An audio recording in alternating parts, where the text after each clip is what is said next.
क्या वजह है कि एक देश के नेता की मौत पर कुछ लोग जश्न मना रहे हैं और कुछ लोग रो रहे हैं। टीवी पर रिपोर्ट सुनाते हुए एक टीवी रिपोर्टर इस खबर को सुनाते सुनाते रो पड़ा।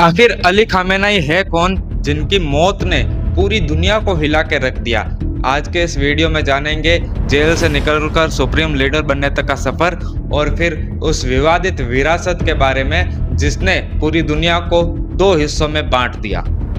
तो अली खामेनेई का जन्म 1939 में ईरान के मशहद शहर में हुआ और कम उम्र में ही उन्होंने धार्मिक शिक्षा ले ली और महज 11 साल की उम्र में वे मौलवी बन गए। लेकिन उनका जीवन सिर्फ धार्मिक स्थिति के लिए नहीं था, वो कविताएं भी लिखते थे अमीन नाम से।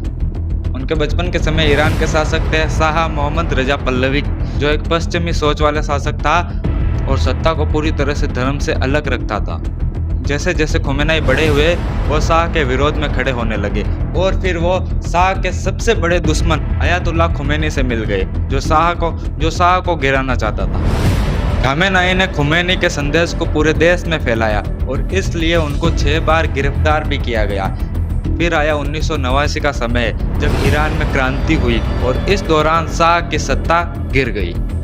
जब शाह की सत्ता थी तब ईरान एक राजतंत्र देश था, लेकिन जब खुमैनी पेरिस से लौटते हैं तो ईरान को इस्लामिक गणराज्य के रूप में बना देते हैं। फिर ईरान की सड़कों पर सिर्फ 2 ही तस्वीरें चल रही थी, खुमैनी की और उनके सहयोगियों की, और उनके सहयोगियों में ही सबसे बड़े सहयोगी का नाम है अली खामेनेई। 1981 में खामेनेई पर जानलेवा हमला हुआ जिनमें उन्होंने अपने दाएं हाथ को गंवा दिया और दाएं कान को भी, लेकिन फिर भी वो रुके नहीं और फिर वो ईरान के राष्ट्रपति चुने गए। और उनके राष्ट्रपति चुनने के बाद इराक के तानाशाह सद्दाम हुसैन ने ईरान पे हमला किया और 8 साल लंबी जंग चली। कहा जाता है कि शुरुआत में वो खुद को इस पद के योग्य नहीं मानते थे, लेकिन फिर संविधान में बदलाव हुआ और वो देश के सबसे ताकतवर व्यक्ति बन गए। सुप्रीम लीडर का मतलब होता है राष्ट्रपति से ऊपर, जिसमें सेना, न्यायपालिका, विदेश नीति सब पर अंतिम फैसला उनका होता था। कुछ लोग उन्हें इस्लाम और ईरान की ताकत का प्रतीक मानते थे और कुछ लोग उन्हें दमनकारी शासक। और यही वजह है कि आपको कुछ लोग खुश नजर आ रहे होंगे उनकी मौत पर, लेकिन कुछ लोग दुखी हैं, उनकी मृत्यु का शोक मना रहे हैं। वो सिर्फ एक राष्ट्रपति नहीं थे, वो 35 साल से ज़्यादा समय से ईरान की एक असली ताकत थे और उनका दबदबा सिर्फ ईरान में नहीं, पूरे मध्य पूर्व में उनका शासन चलता था, उनका नाम गूंजता था।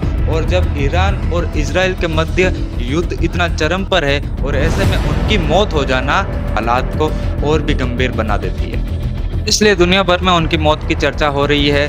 रिपोर्टर भावुक हो रहे हैं, समर्थक रो रहे हैं, लेकिन कुछ विरोधी है जो इस बात का जश्न भी मना रहे हैं। तो दोस्तों, अली खामेनेई एक ऐसा नाम जिन्होंने ईरान की राजनीति को दशकों तक दिशा दी। कुछ लोगों के लिए वो नेता थे, कुछ लोगों के लिए सख्त शासक, लेकिन एक बात तय है कि अली खामेनेई की मृत्यु के बाद मध्य पूर्व की राजनीति पूरी तरह से बदल सकती है। तो आप क्या सोचते हैं, क्या ईरान में बदलाव आएगा या हालात और बिगड़ेंगे? वीडियो पसंद आई हो तो लाइक और सब्सक्राइब जरूर करिएगा।